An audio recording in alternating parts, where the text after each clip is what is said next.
Hi, I'm Jessica Rector, your host and founder of This Man Thing, where we help men think bigger, be bigger, and play bigger. We want you to gain more freedom, confidence, and success. You can find out more about us at thismanthing.com.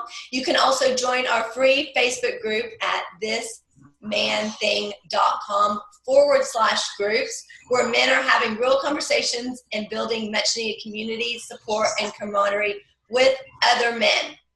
Brett Chatfield is a 28-year-old husband, father, and entrepreneur. He's a trainer, speaker, and coach that helps people solve problems in their life and business. Please help me give a warm welcome to Brett. Thank you so much for being here, Brett. So excited to have you here today. Oh, it's my pleasure. Thank you for having me. My pleasure. So tell us a little bit more about you and your background. Well, my background, pretty typical. I grew up in a middle-class family in Oregon. First-time husband and father, so kind of on a brand new adventure here. Woo! Well, that's pretty exciting in itself. How long have you been a father? A little over 9 months now, almost 10 months. Woo! Oh, brand new. Oh, yeah. That's super exciting. So tell us a little bit about what we're going to be talking today and why you wanted to share your story, why it's important. Well, I wanted to kind of talk about and share my story about just struggles that people can have through their life that are very serious, and how to overcome them and how to learn from them. Awesome. So tell us a little bit about the struggle that you went through. All right. Well, it all actually started when my wife and I had gotten married and everything, and the doctors had said that it probably wouldn't be possible for us to get pregnant. And it might be a little TMI, but for the men, they probably won't know what this is. But if they ask their wives, the wives will probably freak out. Basically, my wife had 2 of everything. Ooh. Yeah, see what I mean? So the men may not get that, but the women do. So how does that work? It's just how she was born. So how does that work in like having a baby? And well, that's why they said that we probably wouldn't be able to have one. Mm-hmm. But life went on, and we actually found out on 4th of July that we were pregnant, so that was a awesome thing in itself. But continuing the struggle of them saying, well, because of how my wife was made, probably not going to be able to keep it, but thankfully we were able to get through that as well. Wow. And how did the doctors explain that she was even able to get pregnant? That intrigues me. It was a thing. They said that she probably wouldn't get pregnant. If she did, it would be very hard to. So it was kind of an either or, but the or was very uphill, so to speak. Yeah. But we went to find out, the day that kind of changed our lives and everything was the day we went to find out the gender of our baby. And we found out that she had a heart defect called tetralogy of Fallot, which basically means she had 4 things wrong with her heart. Oh my gosh. And 4 very serious things. And we were just kind of left in a state of not knowing, because it could be very severe. It could be very mild. She might have a lot of different disabilities associated with it. She may not. And so it's very, very scary for us, and very, like I said, we didn't know what the future had for us and everything. So it was very scary. And then down the road in my wife's pregnancy, she ended up getting basically she had to have surgery on her. She had an umbilical hernia. Yeah. And it was an emergency surgery, and they said, this may put you in preterm labor. So just be aware of that. Thankfully, she did not. Tell us, tell us what that is, because there's going to be guys out there going, okay, that's a foreign language. I have no idea what that is. Sure. Basically, part of her intestine kind of came out. I'm not 100% sure on how all of it works, but it was a very serious thing. And really the only thing that I remember and my wife sort of remembered was that it could put her at risk of preterm labor and we could lose our baby, because it was, I want to say, 4 or 5 months pregnant, and so we went through that. She ended up doing great. She did not go into preterm labor, so everything was good. But she did end up getting sepsis from it. She got an infection and had to be in the hospital and on antibiotics and everything. So it was just a really scary time for us because, again, we were just not knowing what the future had. And then with all these different problems coming up, it was very scary for the both of us. That is really scary. You hear all kinds of stories about sepsis and the damage that it causes. So you go from one scary thing to the next, How do you get through all of those things? I mean, your every day would seem like, okay, what could happen kind of mentality. So how do you work through that? Well, I would say the first thing that I always remembered is, and it's kind of corny because it rhymes, but it helps me remember, but that's when you have a setback, don't take a step back, but get ready for a comeback. Ooh, so what does that look like? Tell us a little bit more about that. Well, I would say, it could really apply to any part of a person's life and whatever they're going through, whether it's a loss of job or relationship issues or financial issues, when something bad happens to you, don't get yourself out of the game. Don't take a step back and say, well, it is what it is, get yourself ready for a comeback and become much more greater than you were at the time. So how do you get yourself ready for a comeback? What does that entail? Basically what that means for me is what I try to always do is just have the right mindset. And I think mindset is 80% of everything. Mm-hmm. And so I try to just keep my focus on the positive things and not to, negate all the bad things going on, but really trying to focus on what's going good in my life. Thinking of how can I be more resourceful? Because if it's a money loss, a job loss, a relationship loss, or whatever, it's not that you don't have enough. You just don't have enough ideas on how to retain it or get more of it. So what do you do to get more ideas?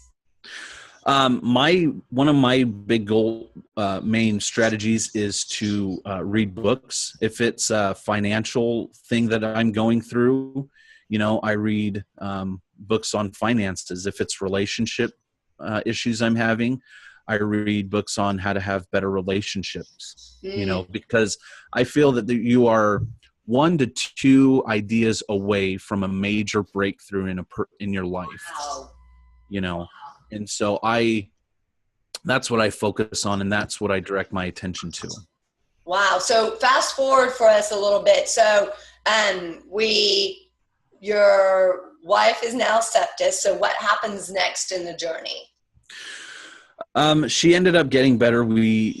She took antibiotics and everything, and was just very closely monitored, as well as our baby. So how are you feeling throughout this process? Because those are things you can't control. And a lot of human, when, things are what we feel out of control and we can't control them, we want something we can't control, right? We want another drink because that's something we can control. We're going to go spend a lot of money. We're going to gamble. We're going to, that's where addiction comes in, because those are things we can control, right? Let me have this drink to make myself feel better, to numb myself, to control myself, although it's kind of an oxymoron because the more alcohol you drink, the more out of control you get. But But so how do you get through that, knowing that these are things that are out of your control, and we as humans want to be in control? Right. Well, I would say the second thing is you can be either bitter or better, but you cannot be both. That's powerful. So I would say that because we all have a choice, and I think that's the biggest thing people don't realize is that you always have control because you always have a choice to make. You can always make a decision whether to do something or not to do something. You have a choice whether to better yourself or be stuck in your mess. Now, what I'm saying is it's okay to be angry. It's okay to be frustrated. It's okay to be stressed out and those things. It's okay to feel that, and understand why, and think about why I'm feeling this, what causes this, so that you can learn and get better at it next time. It's okay to feel those things. But if you want to feel bitter, you kind of lost, so you can be either one. You can be bitter or you can be better, but you cannot be both. So how did you not be bitter through the process? Well, thankfully, I had a great support group with my family and friends. We had a lot of people reaching out to us, telling us that they were thinking about us and just praying for us, as well as my wife and I. We were there for each other a lot because, it was a lot that we were going through. And I would say, for the people who may not have a great support system, I think this group, this Man Thing group is could be a great resource for somebody who may not have the family dynamic or helpful friends that make their lives better. That this group can be that starting place for somebody to get the encouragement or the advice that they may need. And here's the thing, I think that even with family and a great support system at home, I still believe that men need other men who get it, who've been there. Like maybe people, guys out there can't identify with the exact situation, but yet if you share that situation, you'll still be met with compassion and empathy, because guess what? Like every man's been through hard times. They've had issues, they've had struggles, they've had challenges, they've had mountains to climb. And so they get it from that point of view. Even if the situation and circumstances look a little different, they get it from the point of view that, life isn't always perfect and wonderful and on a high. Like you go through those peaks and valleys. And so they can help you through that by just being someone who is a shoulder to lean on, right? Mm-hmm. Someone that you can say, hey, this is what I'm going through and I really need support outside of my family, right? Outside of the people who know it so well. I just need to vent. I just need to get off my chest. I just need to, I need a place where I can still be loved, accepted, and appreciated at the end of the day. Right. And with other guys who get it, right? I think there's so much power in having a community of men to support other men. And absolutely. Not the men who feel like you have to put on a mask and pretend everything's okay and be somebody that you're not, but men who are not afraid to be themselves, right? Absolutely. And I would say, I'd say one more thing too, to agree with that, because there were times, when, I'll be honest, sometimes people were too positive for us. They would say, hey, things are going to be great. Your daughter's great. She's a fighter. You guys are fighters, and at the time we didn't feel like that. And we didn't really want to feel like that. And again, going back to, it's okay to feel weak. It's okay to kind of sit, not for a long time, but just kind of, feel those feelings. And so we would find people who we could just vent to and just say, hey, we're angry. We are done with this. We can't go any longer, And for those people, they just kind of listen to us instead of just saying, oh, you got this. You can, nothing to worry about, So kind of like what you were saying, that you can just kind of drop the facade in this group and just say, you know what, this is me and everything. Yeah. And here's what's interesting about what you said. It gave me goosebumps because um, I guess even when you said the term weak, it was like, for me, because I feel like there's so much stigma associated with that term, that it's easier to almost say, well, I wasn't strong, as opposed to saying I feel weak. It's just something that I think it does in a lot of people's minds, that they don't even want to embrace being weak, but here's the thing: we don't have to always have that persona that we're strong, we've got it, everything's great, everything's going to work out. And I think part of it, I don't even think it's about being weak. I think it's about just allowing yourself to feel. Mm-hmm. And that's not weak. Like just Absolutely. allowing yourself, giving yourself permission to go through those emotions, whatever those emotions look like, right? The emotions are not always going to be pretty, right? There is going to be anger, right? There's going to be frustration. There's going to be disappointment. There's going to be, fear of the unknown and what's to come, and, tragedy, but to go through that and allow yourself to go through that. And I think a huge part for men is they don't give themselves permission to do all these things, right? They don't give themselves permission to feel. They don't give themselves permission to process emotions. They don't give themselves permission to even give themselves permission to be anything but what other people expect them to be, or, standards that other people have for them, and all these things.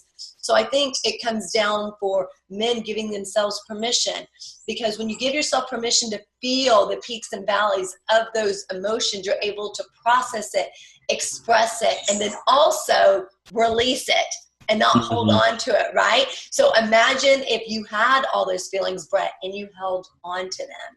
Yeah. How that wouldn't serve you, but it certainly wouldn't serve your wife or your child, right? Right. So absolutely.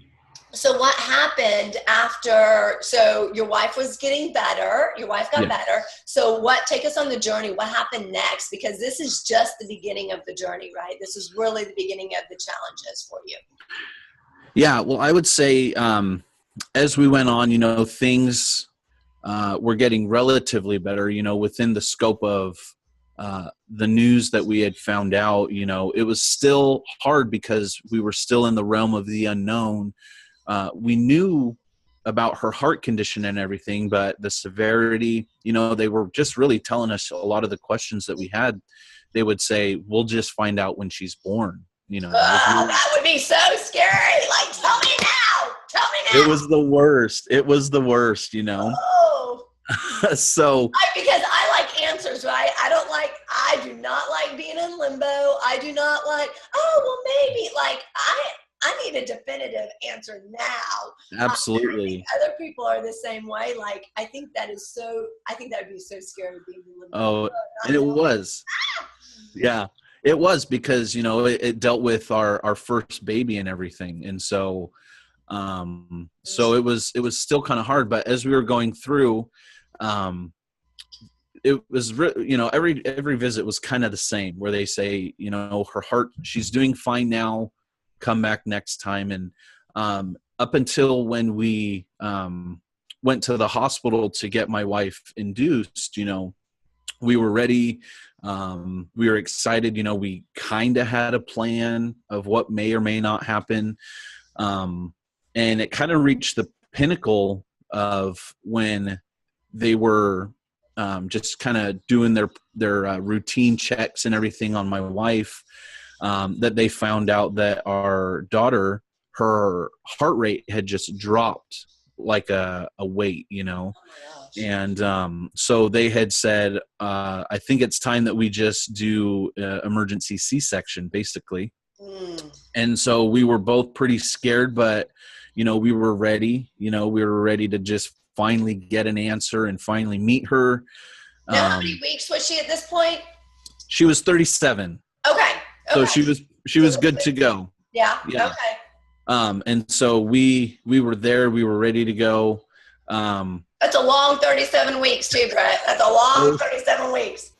You're telling me. And so we we were ready to go. I got all dressed up, ready for it. We went in, and they were, checking and getting everything ready, and they would kind of touch Morgan's leg or her foot or something, and they would say, "Can you feel that?" And she said, "Yeah, I can feel that." And they do some more things, and they say, "Can you feel that again?" And she said, "Yeah." And they said that basically her options were to give her another dose of the epidural and wait 15 minutes all the time while our daughter's heart rate has dropped, and wait 15 minutes to then go and do it, or basically knock my wife out and just do it there. And so that's what we decided on, was to just get it done and over with. And I had to leave the room, so that made it a little more scary. Oh my gosh! Like this is a movie. It is. I'm telling you what.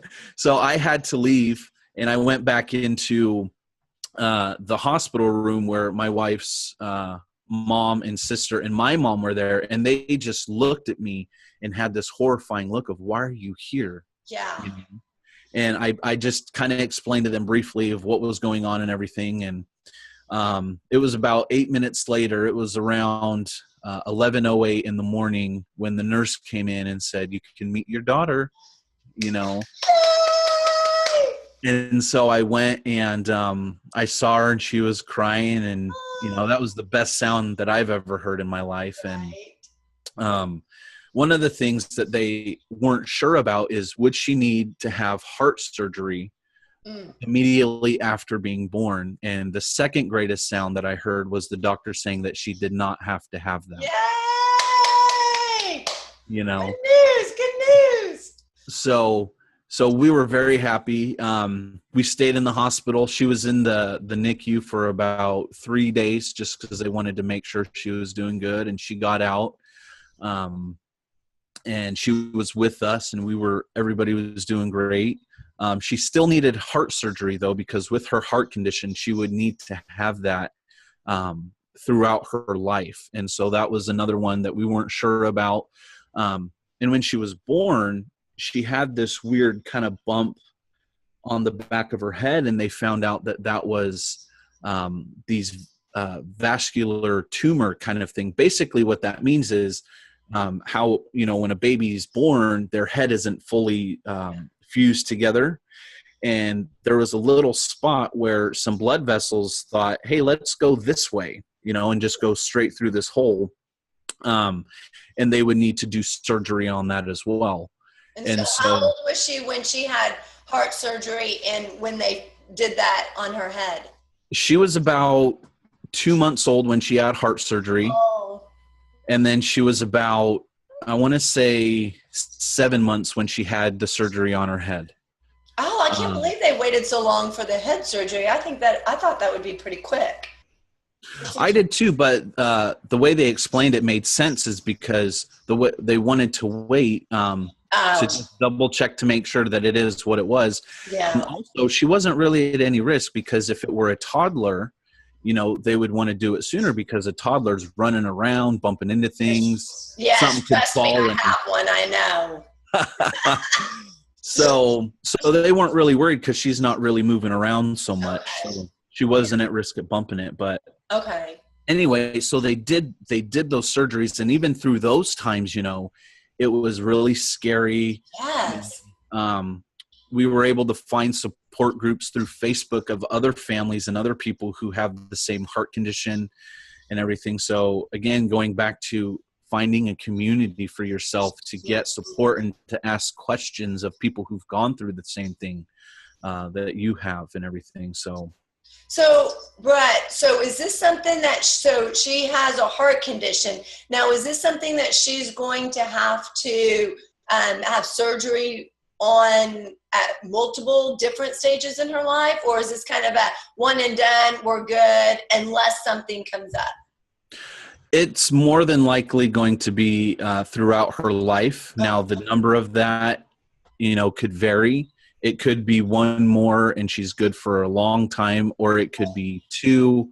The nice thing is that it's a very long span of time. So she could be maybe 10 years old to 20 years old when she needs the next one. Okay. And then after that, she could be 40, 50, 60 when, so it's not healed or anything like that. It's just kind of fixed. Okay. So what do you have to do differently for your baby than maybe another parent would have to do for theirs? Anything? Is she more susceptible to certain things, or is her immune system low? Does she continually have to take medicine? Anything like that? No, she is, in all real aspects, she's a normal baby. Okay.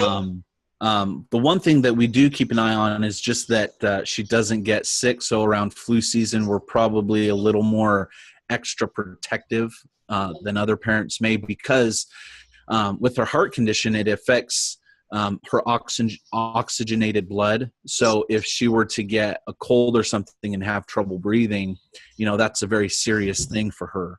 Okay. Wow. But other than that, she's normal. She gets passed around all the time, and we go out and have fun and everything. So yay. And you know what? I can not even imagine going through that. My son, on his 4th birthday, we were at McDonald's, and he hit his head and got a hole in his head. And, he's my only child. And let me just be honest, I totally freaked out. Out. I was holding him, and I was just like, okay, I thought he just kind of hit his head, when he was crying, because, and then he like that, he was crying so bad, and my hand went back, and there was blood all over my hand and on my arm, and I was like, oh my gosh, your head's bleeding. Well, I didn't even know it was a hole until I went to the bathroom trying to clean it up, and I was looking, and I was like, oh my gosh, there's a hole in your head. Totally started freaking out. We went to urgent care. Luckily, there was a really nice lady in the bathroom. He said, there's an urgent care right around the corner. It looks worse than it is. Keep in mind, my son's never had any kind of real emergency like that. Yeah. And he kept getting 2 staples in his head. And I was pretty freaked out about 2 staples in the head. I was crying, just not feeling like I was a good enough mom. And what could I have done differently? Kind of just, and what we did is we literally went to McDonald's, and he was standing in front of the playground. He stood up and hit his head, but it's this kind of stuff going through my head. And so I can only imagine having something like that happen, and the thoughts that would have been going through my head of not being, a good enough mom, not being a good enough parent, not being I should have known, or what could I have done differently? Not that it was anything that you could control, your wife could control, but I just think it's human nature to go through those kind of thoughts. So, assuming those thoughts went through your head at any point, how did you walk your way through those thoughts, and what did you do to eliminate those thoughts? Yeah. Well, I would say the third thing, and it's actually something I picked up off of the Leonardo DiCaprio movie, The Revenant. Which is a total guy movie. I've seen it. Is awesome. I've seen it twice. That is a good movie. But in the trailer and in the movie also, there's a quote where he says to his son in the movie, "As long as you're breathing, keep fighting." And that's something that I love that. Yeah, and so with Parker, my daughter, that's her name, by the way, Parker. I like it. Is that something that I was just remembering all the time with her, because she was fighting, that she didn't really have a choice. It's not like somebody said you can do this or this, it was just, she had to do it. She didn't know any better, right? That's all she knew. She had to. Exactly. And so for me, it was a lot of inspiration. She was a big inspiration to me to keep going and to keep fighting, because, there's often times where I think, man, am I going to complain about something, and she's going to say, oh, well, at least it's not heart surgery, Dad. You know what I mean? That's awesome. So for me, I think about that, and I think I really can't complain about what I'm going through, because if, I can't show her that it's okay to give up, because she hasn't. And so I would just say that as long as you're breathing, as long as you're still alive. Again, whether you're going through a financial struggle or relationship struggle, as long as there's some life in you, Mm-hmm. in your situation, keep fighting, and I mean, I understand that there are times when, you leave something and that's the best option to do. But just having the mentality of not giving up so easy, when something first gets hard, to think, well, this is a struggle, so I'm just going to stop, to just keep going and to keep fighting for what it is that you want and for your dreams and everything. Yeah, and if it was easy, everybody would be doing it, right? Absolutely. Everybody would be doing it. So it's not things. I always say, like, life is not meant to be easy. That's not why we're here. Mm-hmm. But I love that. Like, just keep fighting and just keep putting one foot in front of the other. Just even if it's a little bit baby step, like just a little bit in front of the other. And then you'll eventually work your way through that, right? I always say walk your way through it, because I feel like the things that we walk through, so the fears, the challenges, the struggles, all those things will come back up at some time. And if you walk your way through it, the next time it comes back up, it just becomes a little bit easier. And then the next time it becomes a little bit easier for you to walk through it again, because when you learn the know-how and have the confidence in your abilities to do that, you're able to put your shoulders back, lift yourself head a little bit higher, and more easily do it the next time. So, right, and I would say that you've been through in a very short period of time. Yes. And so there's going to be people out there that say, okay, that sounds great. I don't know that I can relate to that, although we all can relate to challenges and struggles, right? So what do you say to those people that say, oh, well, I can't really relate to that because my daughter's never had open heart surgery, or my wife's never had a challenging pregnancy? Yeah. Well, I would say whatever you feel your worst case scenario is in your life, it could be a loved one lost, a relationship, that's not there anymore, whether it's a friendship or romantic one, a job, finances, I think that you really can kind of pick whatever part of your life you're having a problem with, depression, addiction, Mm-hmm. And kind of learn from this that there is always going to be a better day. Mm-hmm.